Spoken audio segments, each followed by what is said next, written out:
Hola a todos y bienvenidos a otra lección en video de PrepMir. En este video vamos a hablar de oncología pediátrica, el cual es un tema muy importante ya que hasta la fecha, lamentablemente, las neoplasias malignas representan la causa más común de muerte no traumática en niños, por lo que es bueno saber reconocer los primeros síntomas tanto en especialistas como en médicos generales para así tener un mejor tratamiento de la misma. Así que vamos a comenzar. Comencemos con la epidemiología. Las leucemias representan la patología oncológica más frecuente en la población pediátrica, en particular en forma de leucemia linfoblástica aguda, que representa un tercio de los tumores infantiles. Los tumores cerebrales, el 20% de los casos de neoplasia pediátrica, ocupan el segundo lugar de incidencia, representando el tumor sólido el más frecuente de la infancia. A continuación, los linfomas representan el 14% de los casos, el neuroblastoma el 10%, el nefroblastoma el 6%, el retinoblastoma el 4%, el hepatoblastoma el 1% y el 15% son otros tumores que incluyen osteosarcomas, tumores de Ewing, teratoma maligno, etc. En esta presentación nos vamos a centrar específicamente en el neuroblastoma, el nefroblastoma, el hepatoblastoma y el retinoblastoma. Comenzamos con el neuroblastoma. El término neuroblastoma se refiere a un grupo de tumores neuroblásticos que surgen de las células ganglionares simpáticas, al igual que los paragangliomas y los feocromocitomas, que tienen la capacidad de sintetizar y secretar catecolaminas. El espectro clínico del neuroblastoma varía desde tumores que remiten espontáneamente hasta tumores particularmente agresivos que no responden a tratamientos multimodales muy intensivos. Epidemiológicamente hablando, la incidencia es ligeramente mayor en hombres y caucásicos. El neuroblastoma es es el tumor sólido extracraneal más común en la infancia y es la neoplasia más frecuente diagnosticada en lactantes. Representa el 8-10% de los cánceres infantiles y un tercio de los casos de cáncer infantil. El neuroblastoma es responsable de más del 15% de muertes por cáncer infantil. En la mayoría de los casos, la etiología del neuroblastoma permanece desconocida. Las formas familiares del neuroblastoma representan el 1 al 2% de los casos y se asocian con una edad más temprana en el momento del diagnóstico y se han relacionado con las mutaciones en los genes POX2B y ALK. La enfermedad de Hirschsprung, el síndrome de hipoventilación central, la neurofibromatosis tipo 1 y las malformaciones cardiovasculares congénitas están relacionados a estos genes y los niños con el síndrome de Beckwith-Wiedemann y de hemipertrofia también tienen una mayor incidencia de neuroblastoma. El neuroblastoma, que surge de las células de la cresta neural primitiva, comprende un espectro de tumores con diversos grados de diferenciación neuronal que van desde formas indiferenciadas como el neuroblastoma, que es un tumor indiferenciado de células pequeñas y redondas, hasta el ganglioneuroblastoma, cuyo tumor compuesto por el estroma de Schwannick, que es madurando con células ganglionares hasta el ganglioneuroma. Los neuroblastomas pueden parecerse a otros tumores de células pequeñas, redondas y azules, como el rhabdomyosarcoma y el sarcoma de Ewing y el linfoma no-Hodgkin. El neuroblastoma puede desarrollarse en cualquier parte del tejido del sistema nervioso simpático. La glándula suprarrenal es el sitio primario más común en el 40% de los casos, seguida por los ganglios simpático-abdominales, que es un 25%.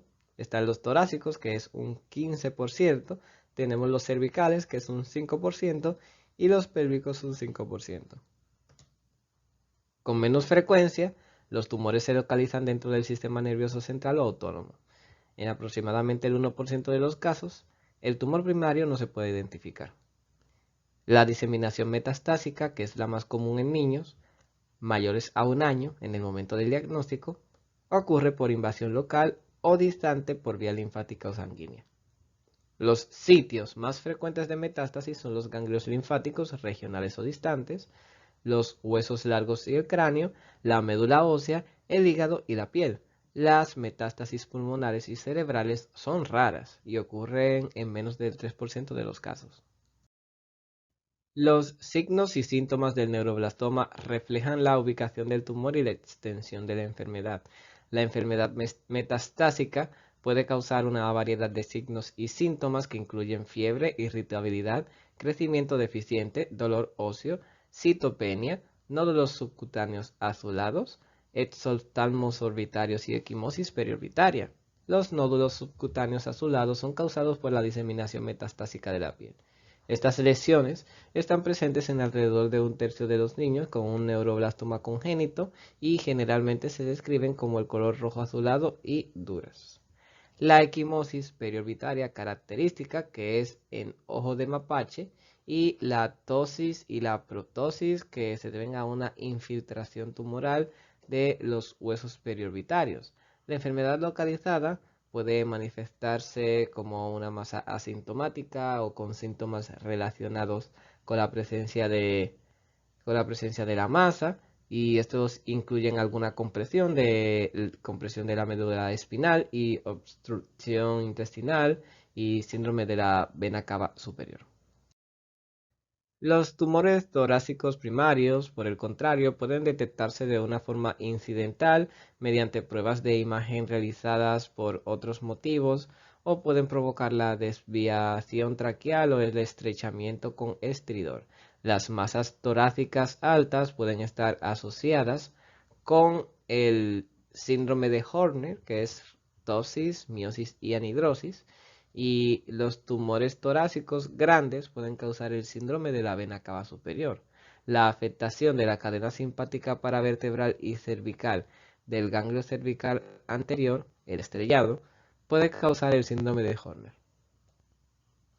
Debido a que los neuroblastomas pueden surgir de los ganglios linfáticos paravertebrales, los tumores primarios pueden invadir el conducto raquídeo a través de los agujeros neurales. La subsiguiente comprensión epidural de la médula espinal, una emergencia de cáncer, puede causar dolor, déficits motores o sensoriales, también alguna pérdida de control de los intestinos y o la vejiga, y la aparición sutil y gradual de tales síntomas neurológicos en niños puede dificultar el diagnóstico. Debido a que el neuroblastoma se deriva de las células de la cresta neural que están destinadas a formar componentes del sistema nervioso simpático periférico, a menudo expresan tanto el gen transportador de norepinefrina como las enzimas necesarias para el metabolismo de las catecolaminas. Algunos tipos de cáncer producen catecolaminas que pueden causar un aumento de la sudoración y la presión arterial alta. Varios síndromes paraneoplásicos pueden asociarse con neuroblastomas tanto localizados como diseminados. El síndrome de oxoclono-mioclono, también conocido como oxoclono-mioclono ataxia, OMA, es un síndrome paraneoplásico que ocurre en el 1 al 3% de los niños con neuroblastomas. Casi el 50% de los niños con OMA tiene un neuroblastoma subyacente. Los síntomas neurológicos preceden al diagnóstico del tumor en aproximadamente la mitad de estos, y se cree que el trastorno tiene una patogénesis autoinmune. Los síntomas característicos de la OMA son los movimientos oculares rápidos o nixtagmo, las sacudidas rítmicas o mioclono que afectan a las extremidades o al tronco, y ataxia también. Todos los niños con OMA deben ser evaluados para el neuroblastoma. Si la evaluación inicial no es reveladora, debe repetirse durante varios meses. La secreción de polipéptido intestinal vasoactivo autosómico tumoral, también llamado síndrome de Kerner-Ronison, es otro síndrome paraneoplásico que rara vez se asocia con un neuroblastoma. La secreción del polipéptido intestinal vasoactivo puede causar distensión abdominal y diarrea secretora. Y esto puede ser causado también con una asociación de hipopotasemia. Y estos síntomas generalmente se resuelven después de extirpar el tumor. El diagnóstico de un tumor secretor de BIP pues establece la presencia de diarrea secretora con gran volumen sin causa aparente. Los tumores productores del péptido vasoactivo pueden ser ganglioneuroblastomas y ganglioneuromas menos agresivos que los neuroblastomas indiferenciados. El diagnóstico diferencial del neuroblastoma incluye una variedad de condiciones malignas y no malignas y varía según la ubicación del tumor. Distinguir estas condiciones del neuroblastoma puede ser especialmente difícil en pacientes cuyos tumores no producen catecolaminas o que no tienen un tumor primario evidente. Cuando el tumor surge de una localización suprarrenal, se debe considerar el tumor de Wilms y el hepatoblastoma. En sitios torácicos retroperitoneales siempre deben excluirse linfomas, tumores de células germinales e infecciones. La afectación metastásica de la médula ósea pues debe distinguirse del linfoma, el osteosarcoma de células pequeñas, el condrosarcoma mesenquimatoso, la familia de tumores del sarcoma de Ewing, los tumores neurodérmicos primarios y los sarcomas de tejidos blandos indiferenciados, como el rhabdomyosarcoma y la leucemia, especialmente la leucemia megacarioblástica. El diagnóstico diferencial de los nódulos cutáneos en lactantes y niños incluye quistes dermoides y otros tumores benignos y, bueno, otras neoplasias también como el fibrosarcoma infantil o el rhabdomyosarcoma. Y en cuanto a la diarrea secretora, pues otras causas pueden ser como una diarrea ficticia debido al abuso de lactantes. También puede ser un adenoma velloso rectal, tumores neuroendocrinos, lipoma, un síndrome carcinoide.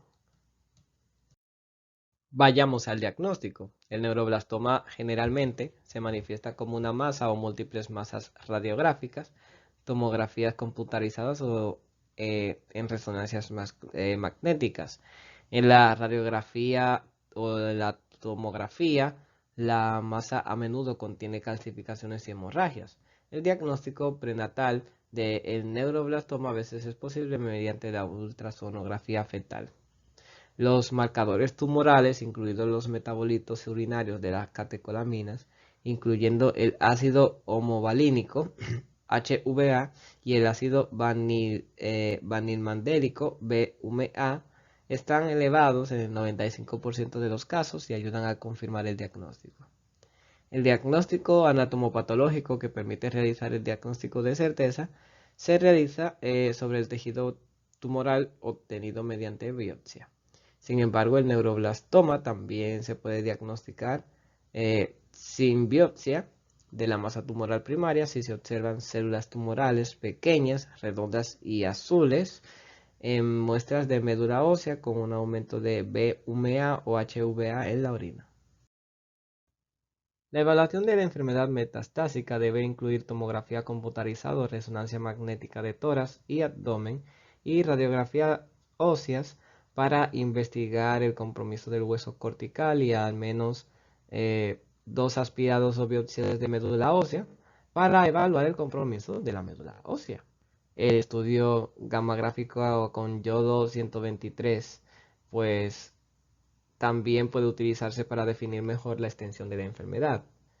Se debe realizar una resonancia magnética de la columna si se sospecha o existe la posibilidad de alguna compresión de la médula, y las imágenes cerebrales con una tomografía computarizada o resonancia magnética no se realizan de forma rutinaria a menos que esté justificado clínicamente. El INSS, que es el International Neuroblastoma Staging System, se adoptó en la década de 1990 y fue el primer sistema de estadificación uniforme. La etapa de este sistema se define por la resecabilidad y la diseminación a los ganglios linfáticos o algunos sitios distantes después de la excisión quirúrgica inicial. En la etapa 1 tenemos un tumor confirmado al órgano o a la estructura de origen, eliminando por completo. En la etapa 2 tenemos este tumor que se extiende más allá del origen, pero sin exceder la línea media. Tenemos el 3, que es el que se extiende más allá de la línea media, sin afectación o con afectación de ganglios linfáticos. Tenemos el estadio 4, que es un tumor diseminado con unas metástasis en hueso, médula ósea, hígado, ganglios linfáticos.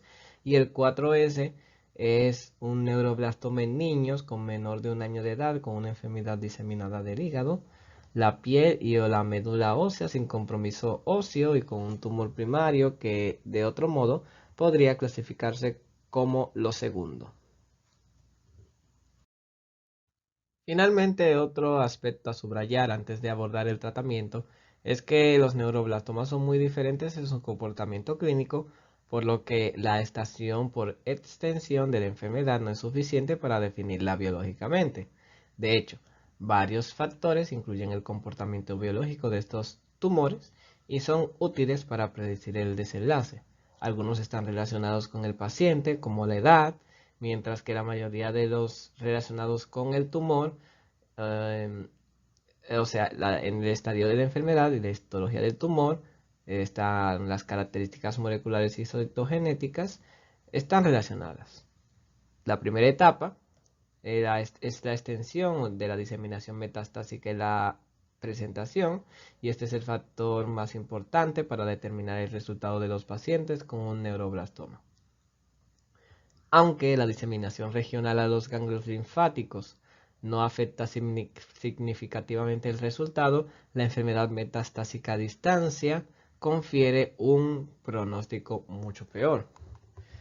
Tenemos el factor de la edad, que al momento de diagnóstico es un factor pronóstico importante en niños con neuroblastoma, y en general cuanto más joven es la edad en el momento de diagnóstico, mejor es la tasa de supervivencia, excepto en los recién nacidos. Los niños, más allá de la etapa neonatal, parecen tener el mejor pronóstico, particularmente es hasta los 18 meses, y este límite de edad se ha incorporado a los regímenes de tratamiento y al Sistema Internacional de Estadificación del grupo de riesgo de neuroblastoma. Tenemos el factor 3, que es la histología, y aquí entonces, aunque la importancia de esta como factor pronóstico independientemente ha sido algo superada por algunos marcadores moleculares en la clasificación del riesgo, y sigue siendo importante para algunos cánceres en etapas más altas en niños mayores. Esta es la Patología Internacional de Neuroblastoma y es una clasificación llamada INPC que fue establecida en el 1999 y relaciona las características histológicas del tumor, otras variables biológicas y la edad del paciente con el comportamiento clínico. Los tumores se clasifican como favorables y desfavorables según el grado de diferenciación de neuroblastos, contenido del estroma de Schwann, la frecuencia de la división celular y la edad en el momento del diagnóstico. El INPC es una modificación de un esquema anterior de clasificación de riesgos, el sistema Shimada. Por lo tanto, como acabamos de explicar y para subrayar aún más el concepto, el tratamiento del neuroblastoma se determina y estratifica según las categorías de riesgo. Los pacientes se clasifican en categorías de riesgo bajo, intermedio y alto según las siguientes características en el modelo de diagnóstico: la etapa de la enfermedad, la edad del paciente, la extensión de la recepción de la enfermedad de INRGSS, la presencia o la ausencia de la amplificación del oncogen MICN y el contenido cuantitativo de ADN en el tumor, que es el índice de ADN haploidía. También está el aspecto histológico, del tumor y las aberraciones cromosómicas segmentarias, como la pérdida de heterocigosidad. Y estos son algunos algoritmos de clasificación de riesgo propuestos por el COG para pacientes con cáncer locorregionales y metastásicos. Finalmente, he aquí el tratamiento esquematizado de manera sencilla. En primer lugar, cabe destacar que los niños con compresión medular al diagnóstico pueden necesitar tratamiento urgente con una quimioterapia, cirugía, radioterapia para evitar el daño neurológico. Independientemente, eso sí, independientemente de la categoría de riesgo ojo grande aquí. El estadio 4S tiene un pronóstico particularmente favorable, ya que en algunos casos el tumor retrocede espontáneamente y la quimioterapia y la extirpación del tumor primario no mejoran las tasas de supervivencia, pero en los lactantes con algún compromiso hepático extenso, las dosis pequeñas de ciclofosfamida o la radioterapia hepática pueden aliviar los síntomas. Para los niños con el neuroblastoma en estadio 4S que necesitan tratamiento para controlar los síntomas, la tasa de supervivencia es del 81%. El tratamiento habitual para el neuroblastoma de bajo riesgo es la cirugía para los estadios 1 y 2, con tasas de curación típicamente mayores al 90% sin terapias adicionales. Y el tratamiento del neuroblastoma de riesgo intermedio incluye cirugía, quimioterapia neoadyuvante y adyuvante y en algunos casos radioterapia. La quimioterapia únicamente incluye dosis intermedias de cisplatinos y carboplatinos, ciclofosfamida, etopósido y doxorubicina. La radioterapia se usa para tumores que no han respondido completamente a la quimioterapia. Los niños con neuroblastoma de riesgo intermedio, incluidos los lactantes con una enfermedad en estadio 3 y los lactantes con enfermedad en estadio 4 y características favorables, tienen un pronóstico excelente, una supervivencia mayor al 90% con un tratamiento moderado. Este grupo de riesgo intermedio es fundamental obtener material diagnóstico adecuado para determinar las características biológicas subyacentes del tumor. Continuamos con el nefroblastoma. El tumor de Wilms, también llamado nefroblastoma, es la neoplasia renal maligna primaria más frecuente en la infancia y los otros tipos de cáncer son muy raros. Representa alrededor del 6% de las neoplasias malignas pediátricas y es la segunda neoplasia maligna abdominal más frecuente en la infancia, después del neuroblastoma. Aunque la incidencia máxima es alrededor de 2 a 5 años de edad, el tumor de Wilms también se ha encontrado en bebés, adolescentes y adultos. Puede variar uno o ambos riñones, sin embargo la incidencia del tumor de Wilms bilateral es solo del 7%. Las personas con riñón en herradura tienen un riesgo 2 veces mayor, lamentablemente.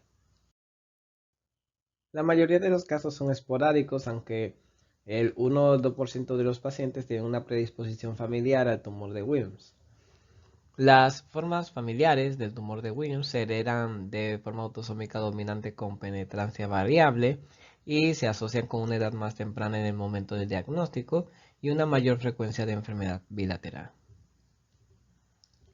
Los modelos del desarrollo tumoral de Wilms parecen una mutación genética que predispone a la presencia de remanentes nefrogénicos. Estos son focos benignos de células renales embrionarias que persisten de manera anormal en la vida postnatal y se aproxima el 1% de los recién nacidos y generalmente retroceden o se diferencian durante la infancia. Los residuos nefrogénicos persistentes pueden favorecer mutaciones adicionales y progresar a tumor de Wilms. Bien, entonces mencionemos la genética actualmente conocida del tumor de Wilms. Hasta la fecha, el gen del nefroblastoma mejor caracterizado, como se menciona actualmente, el WT1, ubicado en el cromosoma 11p13. El gen WT1 codifica un factor de transcripción de dedos de zinc que es fundamental para el desarrollo normal de los riñones, y las gónadas. El síndrome de WAR, o sea, WAGR, es causado por una deleción del cromosoma 11p13 que incluye los PAX6 y WT1. La aniridia se origina por la deleción del gen PAX6 ubicado más distalmente en el gen WT1. A las personas con el síndrome de WAR se les diagnostica tumor de Wilms antes y por lo general tienen una histología favorable que en estos casos el tumor responde bien al tratamiento, pero se asocia con un mayor riesgo de enfermedad renal terminal crónica. Pero las personas con mutaciones sin sentido específicas de WT1 también tienen insuficiencia renal de aparición temprana en el síndrome de Dennis-Drash. Cabe destacar que existen varias condiciones conocidas asociadas al nefroblastoma que presentan un riesgo más o menos elevado de alguna aparición de esta neoplasia. El síndrome de Wark, debido a una deleción cromosómica constitucional del gen WT1, es un síndrome caracterizado por el tumor de Wilms, aniridia, anomalías genitourinarias y alguna discapacidad intelectual como un retraso mental. En los niños con el síndrome de Ward, el riesgo de desarrollar un tumor de Wilms es el 50%. El síndrome de Dennis-Drash, debido a la mutación en línea germinal del gen WT1, es un síndrome claramente caracterizado por una triada de enfermedad renal progresiva, pseudohermafroditismo masculino y tumor de Wilms. Las personas afectadas tienen un riesgo del 90% de desarrollar el tumor de Wilms. La enfermedad renal subyacente es la esclerosis mesangial difusa, que representa en la infancia con alguna proteinuria y progresa a síndrome nefrótico e insuficiencia renal. Casi nada. Pacientes con síndromes de Beckwith-Whitman causadas por mutaciones de la microduplicación de la región 11p15. Estos tienen una probabilidad del 5 al 10% de desarrollar tumores de Wilms.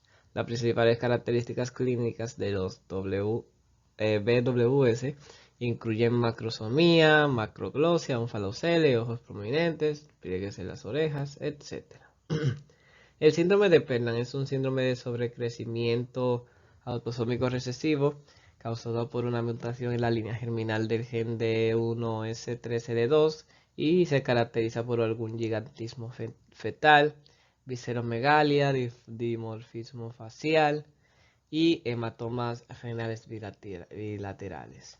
El síndrome de Sotos es un síndrome de sobrecrecimiento asociado a anomalías faciales de las extremidades y conocidas. El síndrome de Simpson-Goably-Bechmel es un trastorno genético ligado al cromosoma X causado por mutaciones del gen que codifica este y se mapea en el cromosoma XQ26. Se caracteriza por un crecimiento excesivo pre y postnatal de la organomegalia, que lo hablen los dos allá. Desde el punto de vista anatomopatológico, el tumor macroscópicamente puede incluir quistes, áreas de hemorragia o necrosis, y por lo general está rodeado por una pseudocápsula que puede ayudar a distinguirlo de otros tumores renales, que tiene un bol infiltrante. Histológicamente, la histología favorable clásica del tumor de Wilms, como se ve en la foto de la derecha, se compone de tres tipos de células. Las células de blasfema, que son las indiferenciadas, la del estroma, que son las células fusiformes y maduras, y las células epiteliales, que son los glomérulos y los túbulos. El cuadro clínico inicial más común del tumor de Wilms es el hallazgo incidental de una masa abdominal asintomática por parte de los padres mientras bañan o visten al niño. También puede ser por un médico durante el examen físico de rutina. En la presentación la masa puede ser bastante grande, ya que las masas retroperitoneales pueden crecer sin estar limitadas por límites anatómicos estrechos. Además, la detección precoz de alteraciones funcionales en órganos pares como el riñón es poco probable cuando la reserva funcional es buena. En un cuadro de hipertensión arterial se encuentra alrededor del 25% de los casos de cáncer en el momento de la presentación. La producción de renina por el propio tumor puede ser la causa. Los valores elevados de renina también se han atribuido a una isquemia renal debida directamente a la presión tumoral sobre la arteria renal o causada indirectamente por la compresión tumoral en la cápsula renal o la formación de fístulas arteriovenosas intrarrenales. Sin embargo, la etiología sigue siendo desconocida en la mayoría de los casos. Algunos pacientes presentan dolor abdominal asintomático y se observa alrededor del 15% de los casos, y en los asintomáticos se deben alrededor del 10 al 25% de los casos. Ocasionalmente se produce algún agrandamiento abdominal rápido y anemia como un resultado de sangrado del parénquima renal o la pelvis. La trombosis relacionada con el tumor de Wilms se extiende a lo largo de la vena cava inferior del 4 al 10% de los pacientes y rara vez hacia la aurícula derecha. Cualquier masa abdominal que se encuentre en un niño debe considerarse maligna hasta que los estudios de imagen, los hallazgos de laboratorio y o la anatomía patológica definan su naturaleza. El diagnóstico definitivo de tumor de Wilms se da por alguna confirmación histológica en el momento de la excisión quirúrgica o biopsia. Las pruebas de imagen incluyen radiografía simple de abdomen, ecografía abdominal, tomografía computarizada y resonancia magnética de abdomen para definir el orden intrarrenal de la masa y diferenciar en algunas masas suprarrenales y de otras masas abdominales también. Entonces, continúo diciendo que la ecografía abdominal permite diferenciar las masas sólidas de las quísticas, y el tumor de Wilms puede mostrar áreas focales de necrosis y hemorragia e hidronefrosis debido a la obstrucción tumoral de la pelvis renal. La ecografía Doppler de las venas renales y la vena cava inferior es una primera prueba útil que no solo puede identificar el tumor de Wilms, sino también evaluar el sistema colector y mostrar la trombosis tumoral en las venas renales y o la vena cava inferior.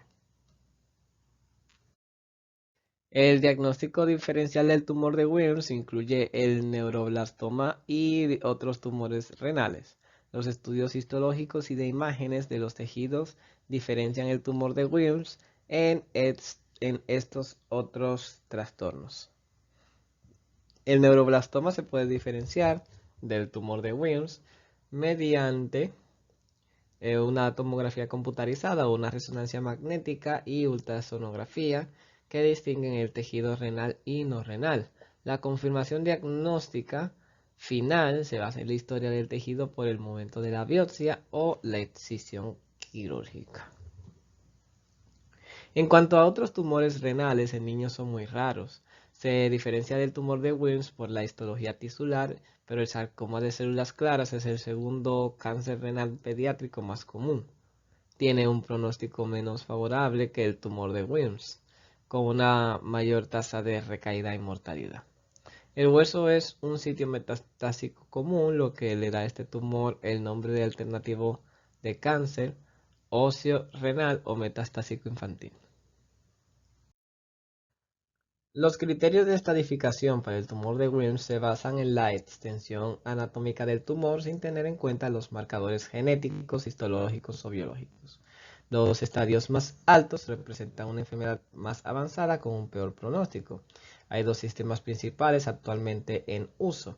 Es el de Children's Grupo de Oncología, y este se basa en la evaluación quirúrgica antes de la fase de administración en quimioterapia. Se utiliza en los Estados Unidos y Canadá, y en el de la Sociedad Internacional de Pediatría Oncológica, que se basa en la evaluación quirúrgica posterior a quimioterapia y se usa ampliamente en Europa. Sí. En la imagen se comparan ambos sistemas, pero de momento nos centramos en la puesta en escena del SIOP, que como ya se ha comentado es la que se utiliza en Europa y por tanto en Italia. Tenemos la etapa 1, que el tumor se extirpa por completo y se limita al riñón. Si está fuera del riñón, está rodeado por una pseudocápsula fibrosa. La etapa 2, tenemos que el tumor se extiende más allá del riñón o la pseudocápsula fibrosa, pero se reseca por completo sin evidencia del tumor o de las imágenes que han ido más allá de la resección. También está la etapa 3, que después de la cirugía queda algún cáncer residual, pero se limita el abdomen. Y esto incluye algún compromiso de los ganglios linfáticos regionales, que pueden causar una resección tumoral incompleta, una penetración tumoral de la superficie peritoneal, trombos tumorales de los vasos de los márgenes de superficie peritoneal, trombos tumorales de los vasos en los márgenes de la reacción, etc. Varios factores pronósticos en el momento del diagnóstico inicial están asociados con un mayor riesgo de recurrencia de cáncer o muerte, y estos incluyen la histología tumoral, la etapa del tumor y los marcadores moleculares y genéticos. También está la edad. La historia del tumor está particularmente relacionada con el pronóstico del paciente. La clasificación histológica difiere algo entre los dos principales grupos de investigación del tumor de Wilms, y el protocolo del COG, la evaluación histológica, se realiza antes de la quimioterapia, y los tumores se clasifican según la presencia o ausencia de anaplasia. La histología es favorable, es decir, sin anaplasia. Aplasia focal, anaplasia difusa, y bueno, el sistema SIOP pues propone una clasificación histológica que está basada en la evaluación después de la quimioterapia preoperatoria. Los tumores se clasifican como de riesgo bajo, intermedio o alto según el grado de necrosis tumoral y la proporción relativa de cada uno de los tres tipos de células. Hay dos escuelas de pensamiento principales con respecto al tratamiento del tumor de Wilms. Los niños de Oncology Growth Association están a favor de la cirugía antes de iniciar el tratamiento. Por otro lado, la Sociedad Internacional de Pediatría Oncológica recomienda quimioterapia preoperatoria. Cada enfoque tiene sus ventajas y limitaciones, pero todos tienen resultados similares. La cirugía precoz permite un diagnóstico 100% preciso y facilita la planificación de una terapia adaptada al riesgo. La quimioterapia preoperatoria puede facilitar la cirugía y reducir la frecuencia de ruptura del tumor y la fuga intraoperatoria. Y en los protocolos SIOP, los más utilizados en Europa, los pacientes con tratados de quimioterapia preoperatoria durante 4 semanas con vincristina también entonces van a estar sancionados, ¿ok? Básicamente. Y los regímenes operatorios SIOP se basan en la estadificación y en la histología del tumor. Los protocolos del COG se basan en la resección quirúrgica primaria como tratamiento inicial para los niños con tumor de Wilms unilateral. La quimioterapia adyuvante se administra después de la cirugía, y la elección de los agentes quimioterapéuticos y la duración de la terapia dependen de la histología y del estadio del tumor. La radioterapia se usa en pacientes con cánceres etapas 3 o 4, y les dejo para completar un esquema terapéutico, el cual no profundizaremos porque, como ya se mencionó, es un sistema que se usa en los Estados Unidos y no en Europa. Continuamos con el hepatoblastoma. El hepatoblastoma es la neoplasia hepática maligna primaria más común en niños, que representa el 1% de todos los cánceres pediátricos. El 90% de los casos ocurre en niños menores de 5 años, en su mayoría antes de los 2 años, y parece haber una ligera predilección por los machos. Por razones aún no determinadas, se ha observado una mayor incidencia de hepatoblastoma en bebés prematuros, y en niños y adultos jóvenes el hepatoblastoma casi nunca se asocia con enfermedad hepática crónica. La mayoría de estos casos son esporádicos. Sin embargo, hay algunos síndromes hereditarios que tienen una mayor incidencia de hepatoblastoma, que incluyen el síndrome de Beckwith-Wiedemann, trisomía 18, 21, síndrome de Aicardi, que sí, sí, exactamente. El síndrome de Li-Fraumeni, el síndrome de Goldenhar, la enfermedad de almacenamiento de glucógeno tipo 1A, etc. Entre los niños con enfermedad localizada, alrededor de de 2 tercios son inicialmente irresecables, y hasta el 20% tienen metástasis a distancia en el momento de diagnóstico. El sitio más común de metástasis es el pulmón, mientras que la afectación de los ganglios linfáticos es rara. En los niños, el hepatoblastoma no tiene una representación específica y a menudo se presenta como una masa asintomática en el hígado, pero puede presentarse con síntomas inespecíficos como dolor abdominal, náuseas y vómitos, y por razones poco claras se encuentran con mayor frecuencia en el lóbulo derecho. Los tumores grandes en el momento del diagnóstico pueden complicarse con alguna ruptura y hemorragia. Y la ictericia no se observa en el momento del diagnóstico, ya que la función hepática puede ser normal. De manera similar, la coagulopatía inusual en el momento se diagnostica.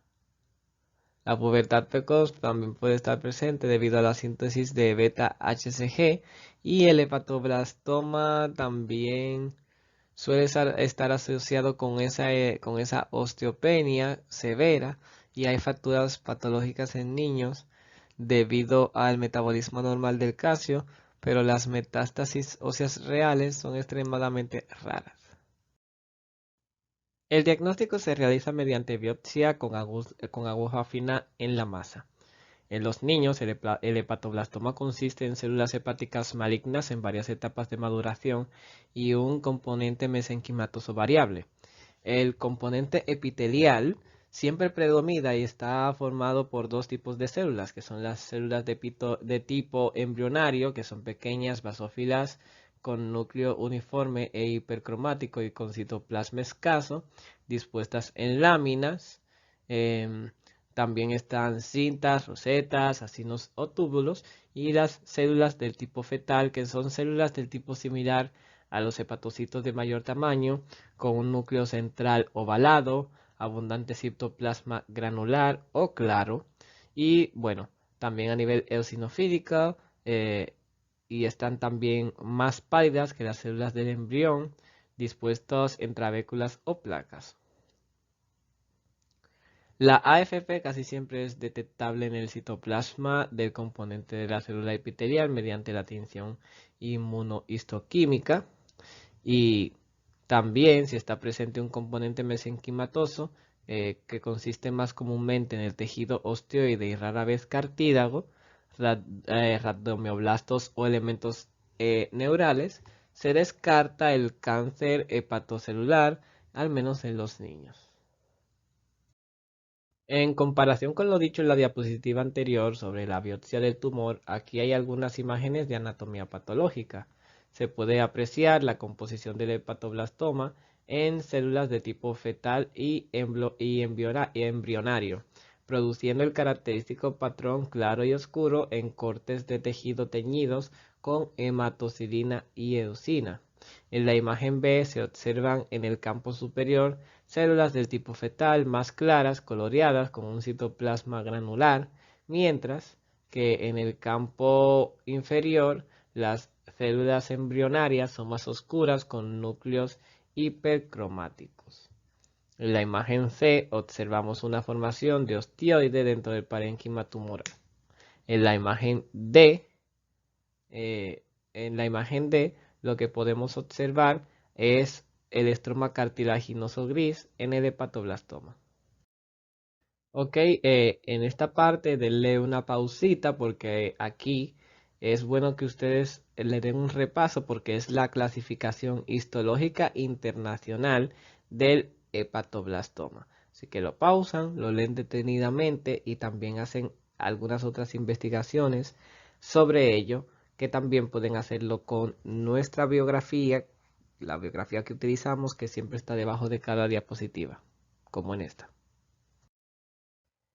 Grupos de estudio del hepatoblastoma, gracias al International Childhood de Hígado y el grupo de estrategia de tumores, también al Centro del Grupo de Oncología y la Sociedad Alemana de Pediatría Oncológica y Hematología, también al grupo de estudio japonés para pediatría de hígado, y bueno, así sucesivamente.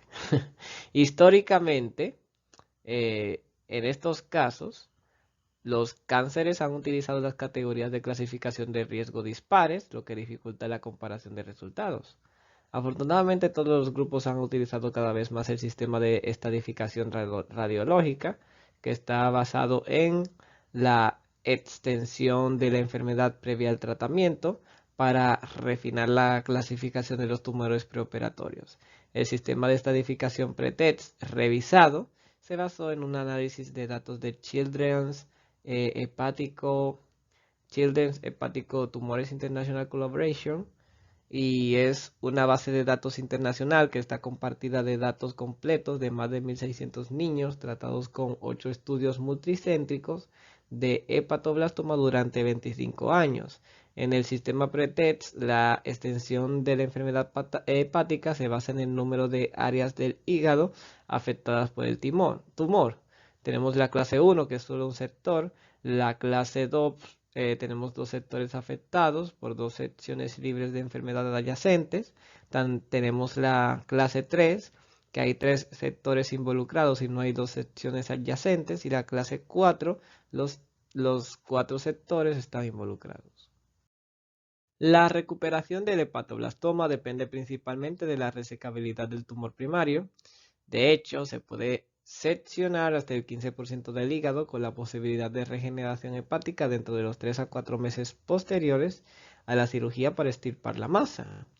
La vincristina, el 5-fluoroacilo, está también la doxorubicina como agentes, y las únicas excepciones son los pacientes con algunos tumores resecables en el momento del diagnóstico de una histología fetal, y estas personas tienen una supervivencia del 100% con cirugía sola y sin quimioterapia. Sorprendente.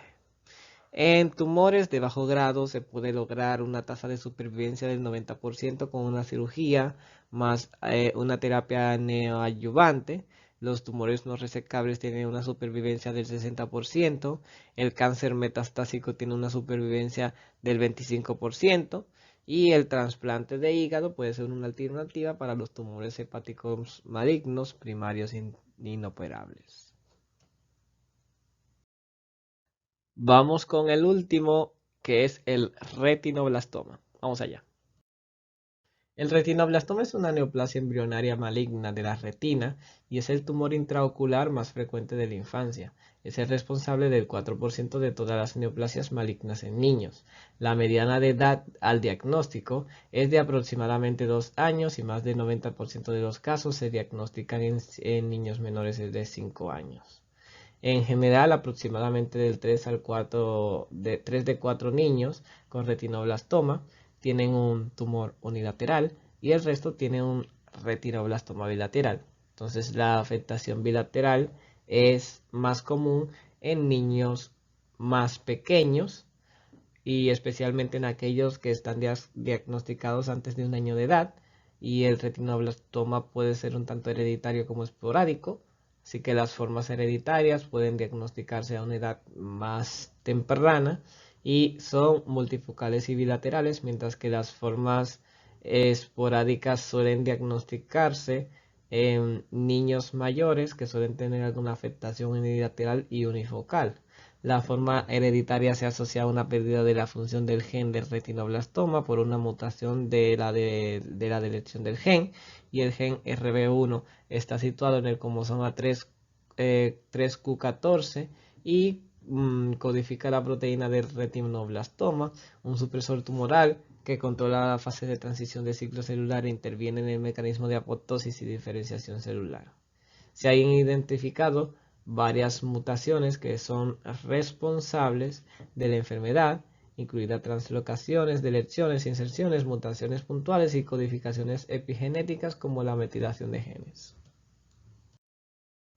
Histológicamente, el retinoblastoma representa como un pequeño tumor redondo de células azules con una tendencia a formar rosetas, y puede originarse en cualquier capa de células nucleadas de la retina y puede presentar grados de diferenciación.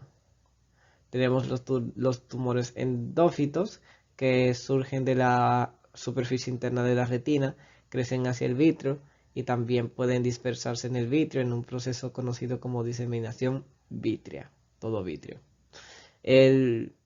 Los tumores exófitos o exofíticos, disculpen mi mal léxico. Estos tumores se originan en la capa más externa de la retina y pueden provocar un desprendimiento de la misma. y los tumores también pueden ser tanto endofíticos como exofíticos. Y estos tumores también pueden diseminarse por alguna extensión directa hacia la coroides o a lo largo del trayecto del nervio óptico cerca de la placa cribosa.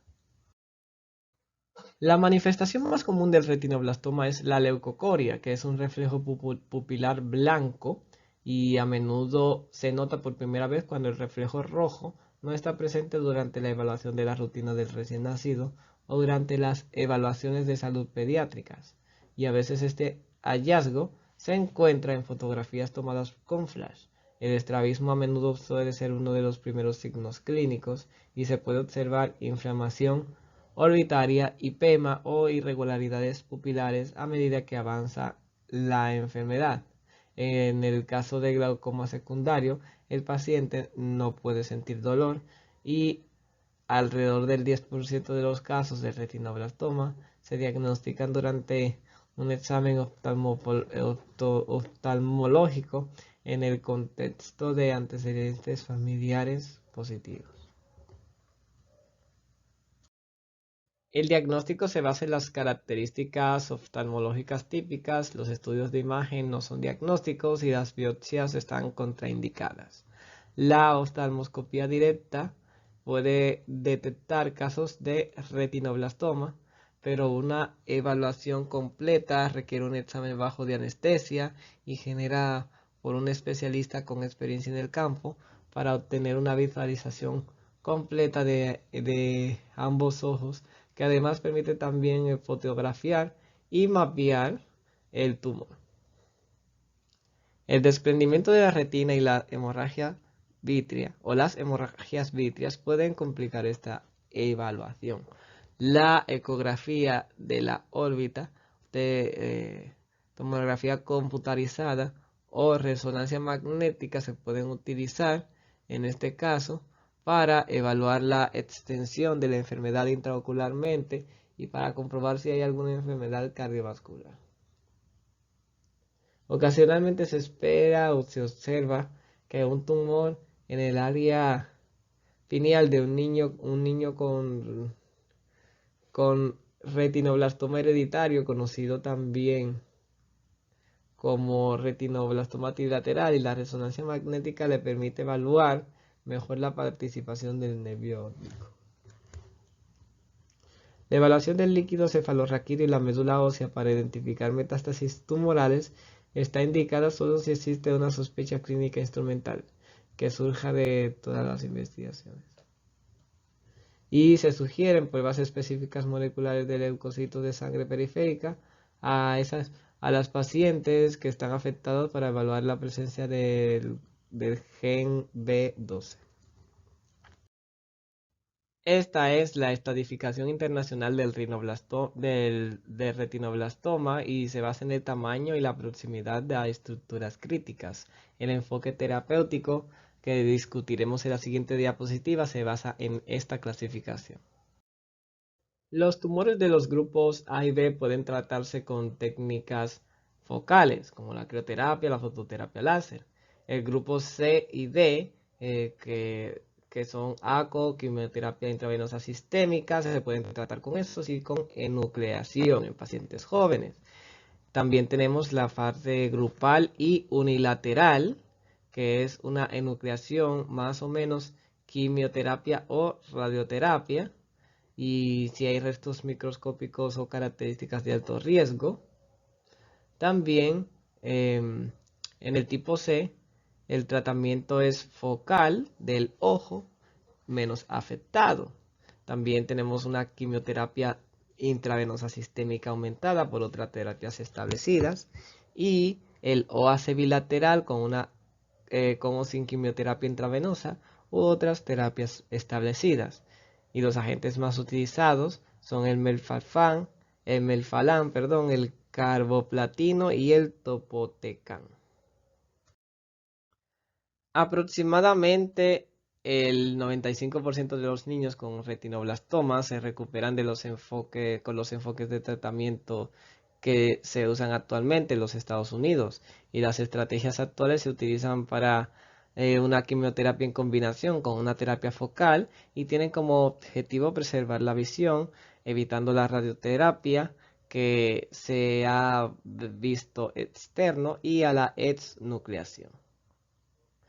El pronóstico para los niños con retinoblastoma que se diseminó más allá del ojo es malo y los niños con mutaciones en el área germinal RB1 corren el riesgo de desarrollar un segundo cáncer, principalmente osteosarcomas y también sarcomas del tejido blando y melanomas malignos.